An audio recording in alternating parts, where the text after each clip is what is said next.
Olá! Bem-vinda, bem-vindo ao Elas Pautam. O aumento da bancada feminina na Câmara, assim como o crescimento do número de parlamentares pretos e pardos, teve como efeito a elevação do número de deputadas negras. Com 10 deputadas pretas de diferentes partidos, a bancada terá entre os desafios a atuação em conjunto nas pautas convergentes em favor da população negra brasileira. Os temas não se restringem ao combate ao racismo no geral ou à representatividade na política. Variam entre saúde, educação, mercado de trabalho, onde o segmento é muito discriminado. E no mundo do trabalho, por exemplo, as desigualdades de gênero atingem ainda mais as mulheres negras. A defasagem de salários entre homens e mulheres chega a 75% se forem comparados um homem branco e uma mulher negra. E para conversar sobre as pautas que afetam a população negra, as entrevistadas desta edição são as deputadas Carol D'Artora, do PT do Paraná, que está comigo aqui no estúdio, e a deputada Silvia Cristina, do PL de Rondônia, que participa do Elas Pautam pela internet. Deputadas, muito obrigada por atender o nosso convite. É um prazer poder discutir esses temas aqui no Elas Pautam. Muito obrigada. Eu que fico grata pelo convite, poder conversar um pouquinho sobre política para as mulheres e a importância das mulheres e especialmente das mulheres pretas representadas agora ainda num número tão pequeno aqui na Câmara Federal, mas mais mulheres que realmente vieram para, enfim, representar tudo aquilo que a gente entende como desenvolvimento nesse país, e isso inclui, né, isso passa urgentemente por desenvolvimento para a população negra, para as mulheres negras. Então, estou muito feliz de poder estar aqui para conversar um pouquinho. Sim, deputada D'Artora, eu queria que a senhora, como historiadora que é, a senhora avaliasse esse aumento da população, da participação dos negros aqui na Câmara, já que nessa última legislatura que houve um aumento até considerável, mas muito aquém dos 50% da população brasileira que é negra. Exatamente, mais de 56%, né? A população negra no Brasil hoje é de 56%, e aí se a gente olhar para esse universo de 513 deputados, apenas 10 mulheres pretas, né, declaradas pretas, compondo essa bancada de deputados, compondo essa legislatura, isso traz uma denúncia. Nós estamos em 2023, eu, do estado do Paraná, sou a primeira mulher negra eleita pelo estado, a primeira pessoa negra eleita como deputada federal pelo estado do Paraná. Então isso demonstra esse atraso histórico. Claro que tem uma comemoração, porque a gente lutou muito para ter mais representatividade, mas ao mesmo tempo a gente também observa, percebe o quanto é difícil chegar nesses espaços, né? O quanto existe uma peneira, e isso se expressa nesse número de apenas 10 mulheres pretas aqui nesse Congresso, aqui na Câmara Federal.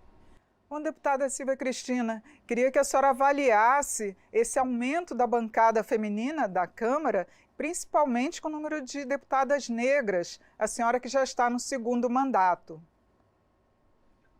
Prazer estar participando contigo mais uma vez no Elas Pautam. Cumprimentar a deputada Carol, negra como eu, e assim como ela, que é a primeira negra lá no Paraná, eu também sou a primeira mulher negra eleita deputada federal. Então temos, né, uma história em comum.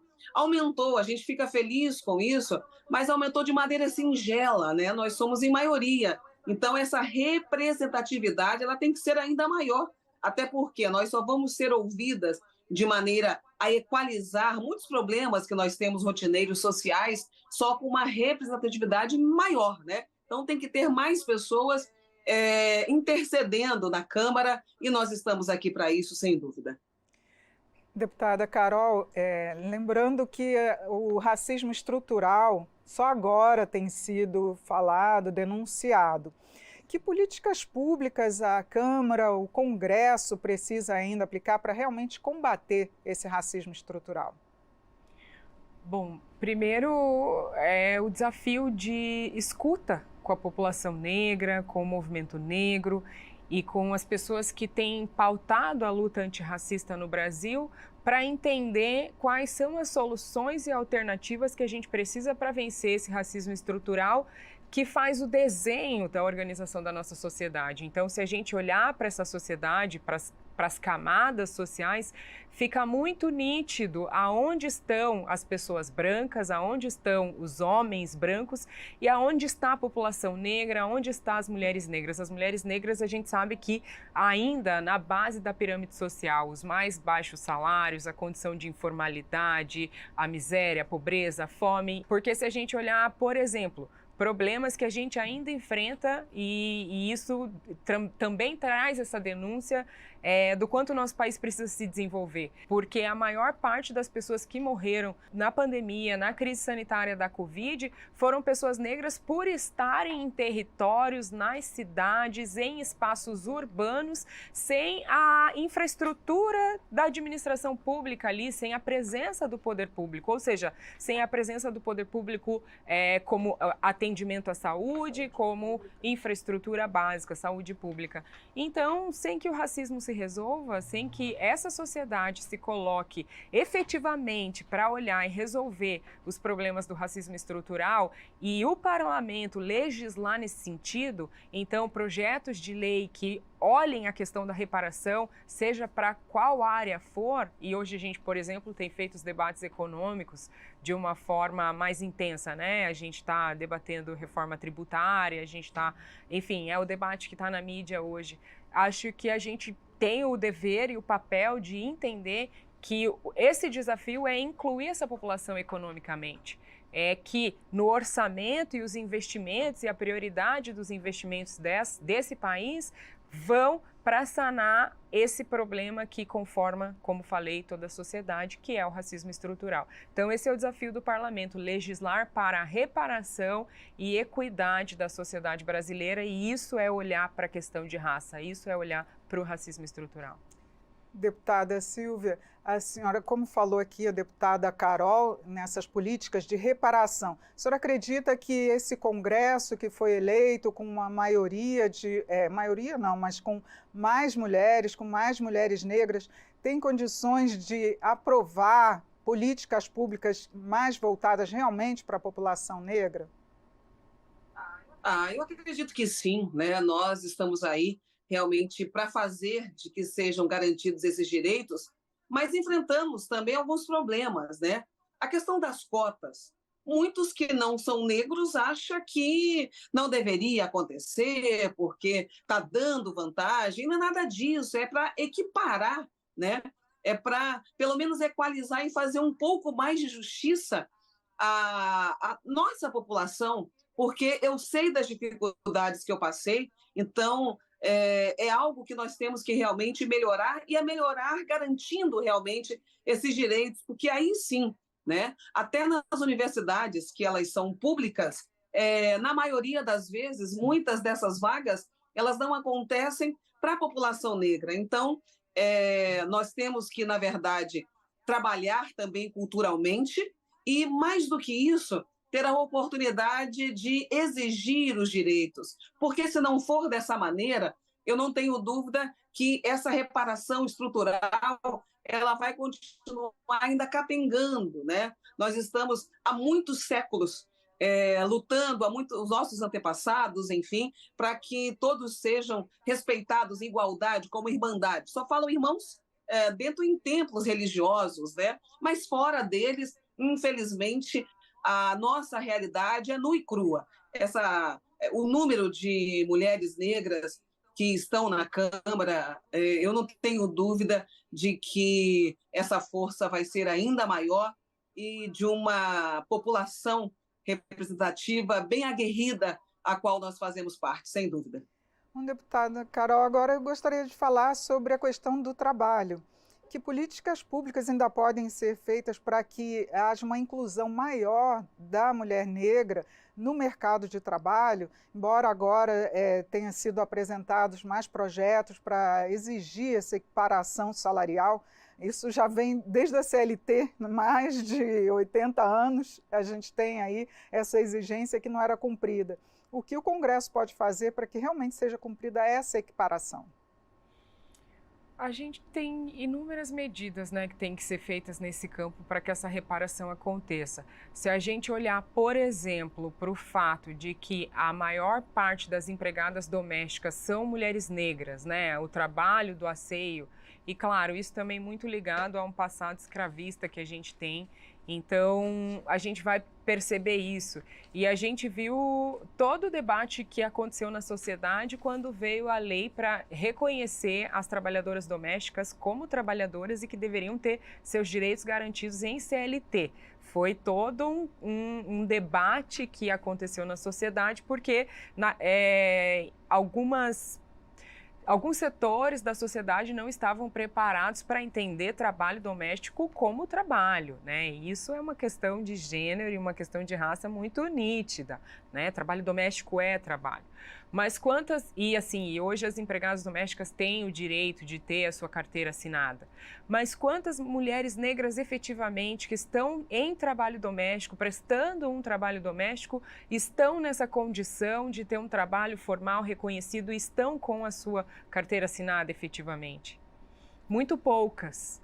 Então, acho que a gente tem medidas hoje para tomar, desde fiscalização, que a gente possa, de alguma forma, também punir as pessoas que se negam a promover essa garantia de direitos, então empregadores que se negam a pagar aquilo que é de direito da trabalhadora doméstica, por exemplo, e outras áreas que também passam por isso. A gente está passando, inclusive, por um momento de ter retornado ao trabalho análogo a escravo, né? Tem pessoas em diversos lugares hoje do nosso país em trabalho análogo a escravo. Então, a gente precisa efetivar os nossos mecanismos de fiscalização. Eu acho que existem medidas urgentes que têm que ser tomadas no sentido da reeducação social, que a mentalidade social possa avançar, no sentido de compreender que o trabalhador ele tem que ter, sim, a formalidade e a garantia dos seus direitos.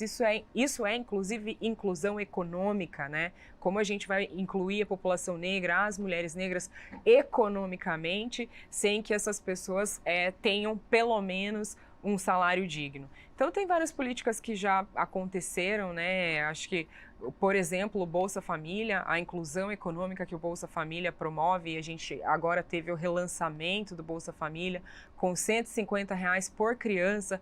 Isso é uma medida extremamente eficaz no sentido do combate à fome e de tirar uma parcela da população da extrema miséria, e a gente sabe que população é essa, mas agora a gente tem o desafio de legislar para que essas pessoas sejam incluídas no mercado de trabalho, para que a gente vença o desemprego, para que a gente vença a informalidade. Então, para isso a gente tem projetos como cotas nos serviços públicos.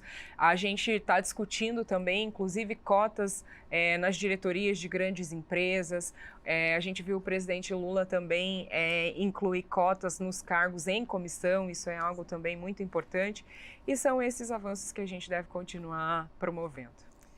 Bom, deputada Silvia, lembrando aqui, a PEC das domésticas, como ela foi chamada, ela já completou 10 anos que esses direitos para as empregadas domésticas foram adquiridos, e ainda assim reduziu-se o número de mulheres, quer dizer, nos empregados domésticos em si, que têm a carteira assinada.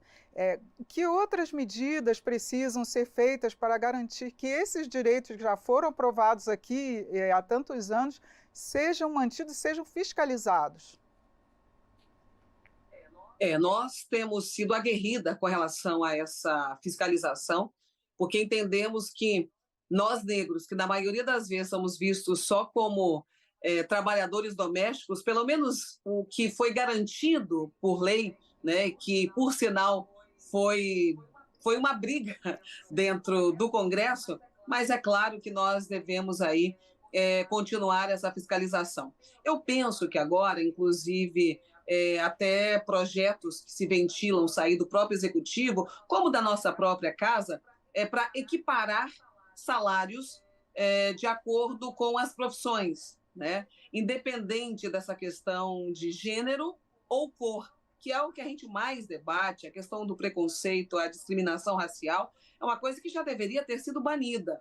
Então, o trabalho que eu exerço não é por causa da cor, né? É por causa de competência, ou até mesmo por força física, em se falando de trabalhos braçais. Mas, de fato, não tem que ser visto pela cor ou por essa questão de gênero, né? Mas, junto da bancada feminina, inclusive agora, nós temos alguns trabalhos que estaremos executando juntas, e graças a Deus, mesmo que nós somos minoria, né? De mulheres negras, mas se tem uma bancada que ela é muito unida, né? A bancada de mulheres, a bancada feminina, porque as pautas que são levantadas, todas caminham pela uma mesma direção. Temos alguns empecilhos, sem dúvida, né? É uma casa que tem 513 cabeças pensantes, mas, de fato, eu acredito e tenho a certeza de que nós podemos ainda contribuir muito, além da fiscalização, continuar exigindo direito, então, que eles sejam respeitados e, de fato, na prática, lá na ponta, que é o que a gente quer, a dona Maria, a dona Catarina, né? Mulheres que, na maioria das vezes, são pais também, têm uma responsabilidade dupla e que merecem ter esse tipo de reconhecimento. Deputada Carol, um outro tema que eu queria abordar, que é quanto à violência política contra as mulheres, que nós vimos denúncias, geralmente é no período eleitoral que a gente vê, mas também durante o mandato chegam para a gente denúncias de que as mulheres não estão sendo respeitadas no seu mandato. Queria que a senhora falasse para a gente de que forma que isso pode ser tratado aqui no Congresso, denunciado também. A gente tem que avançar na legislação, inclusive, sobre violência política, porque ela se expressa nesse espaço do Congresso e, enfim, como mulheres e especialmente como uma mulher negra, tenho vivenciado essa realidade da violência política, os ataques que nos fazem, né, com caráter misógino, com caráter racista. E para além disso, né, desses ataques, a gente vê também as barreiras que se criam pelo fato de sermos mulheres negras, né? Então existe essa violência política de gênero e raça, espaços que não nos são permitidos, acessos que nos são negados, e isso acontece cotidianamente. Mas é um reflexo da sociedade. Isso acontece na sociedade brasileira porque a sociedade brasileira é racista. Então, eu acredito que combater a violência política de gênero e raça aqui dentro do Congresso é também mais uma das medidas no combate ao racismo estrutural. Porque já são inúmeras barreiras que nos são colocadas para que a gente chegue aqui e quando estamos aqui ainda sofremos a continuidade dessas barreiras, né? A reprodução do racismo, que é o racismo institucional.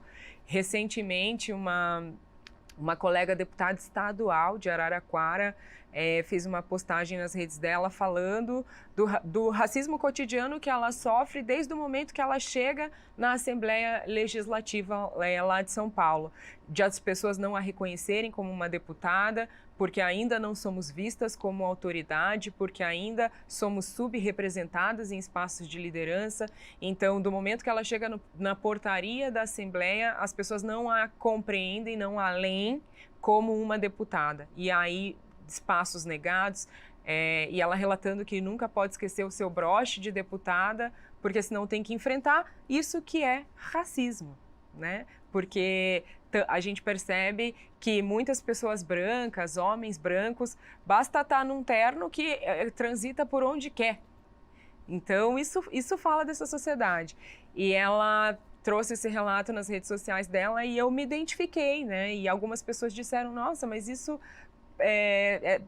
pode parecer tão banal, mas isso é a goteira, isso é aquela goteira cotidiana, né? Isso é a expressão mais corriqueira, mas ao mesmo tempo a que te fere e que todos os dias, então ela se torna muito pesada, para além de todo esse racismo institucional que cria uma exclusão maior ainda, cria exclusão inclusive do próprio espaço político. Então, se a gente quer ter mais mulheres, se a gente quer ter mais mulheres aqui, se a gente quer ter mais mulheres na política, a gente tem que se colocar fortemente para denunciar a violência política de raça e de gênero e criar mecanismos para coibir essa violência. No meu mandato, inclusive, né, tenho colocado meu mandato à disposição desse debate.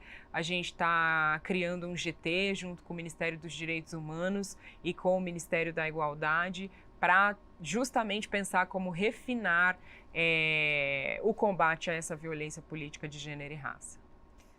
Deputada Silvia, queria também ouvir a senhora, justamente porque a gente tem diversas medidas que já foram apresentadas, projetos, ainda cabem outras leis para realmente coibir essa violência de gênero e raça, na política, principalmente? Cabem sim. Claro, claro, cabem sim. É claro que nós não queremos, né, não gostaríamos de ser tão incisivas e, de repente, ter algumas medidas que seriam drásticas, vamos dizer assim. Mas a luta está acontecendo há tanto tempo, e quando a deputada Carol fala aí do relato de uma companheira, especialmente no que tange o broche, e eu já falei isso abertamente na TV Câmara, que já fui barrada 4 vezes, né? Então, é claro que as pessoas não são obrigadas a conhecer cada uma, porque a cada 4 anos muda. Hoje eu sou uma pessoa mais conhecida de segundo mandato, mas no primeiro tiveram essas divergências e mesmo eu estando de broche, né? Olharam só a cara, olharam só o caco, né? Não o coração, ou pelo menos não tiveram a sensibilidade de me questionar, a senhora quer ir aonde? Em que eu posso lhe ser útil? Quem é a senhora, né? Seria um pouco mais leve, mas infelizmente essa questão cultural, meninas, ela ainda é muito forte, e eu não sei por que tantos debates ainda nós não conseguimos fazer essa transformação. É claro que nós não queremos punição, nós queríamos que a cultura mudasse, né, para que não fôssemos tão incisivas, porque nós só queremos o nosso espaço propriamente. E quando iniciado aí o assunto com relação às mulheres na política, né, nós somos queridas muitas das vezes para tampar buraco. Então, quando acontece de que uma ganha, ficam surpresos, né? Igual aconteceu com uma companheira aqui em Rondônia, que ela foi convidada especialmente para estar numa nominata para tampar buraco, e de repente ela ganha uma eleição. Foi surpresa para todo mundo, mas não do que queriam, né? Não investiram nela. Hoje, é claro, existem cotas relacionadas para custear as campanhas para quem é negra, para quem é mulher, e de fato isso é importante, porque pelo menos nos ajuda a estar num local que, fora se não fosse uma exigência, isso também não chegaria, né? Então, tem mais medidas que podem ser feitas, mas no meu coração, enquanto mulher e negra, eu só gostaria que culturalmente fosse a mudança maior, e não que nós tivéssemos que utilizar do nosso poder enquanto legisladora,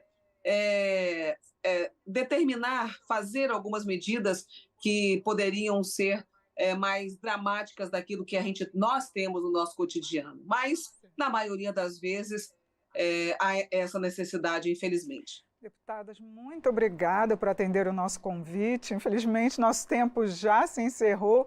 Eu agradeço por a gente poder discutir aqui esse tema da representatividade, da participação da mulher negra na política. Muito obrigada. Eu que agradeço. Agradeço também a deputada Silvia por participar junto aqui nesse debate. Obrigada, meninas. Gratidão. Que Deus abençoe a todas nós. E seguimos a luta por igualdade, porque somos realmente iguais. Eu conversei sobre as propostas e políticas públicas que afetam a população negra com as deputadas Carol D'Artora, do PT do Paraná, e Silvia Cristina, do PL de Rondônia. Você também pode acompanhar o Elas Pautam pelo YouTube da TV Câmara ou pelo podcast da Rádio Câmara. Eu sou Regina Assunção, agradeço a sua audiência. Até a próxima.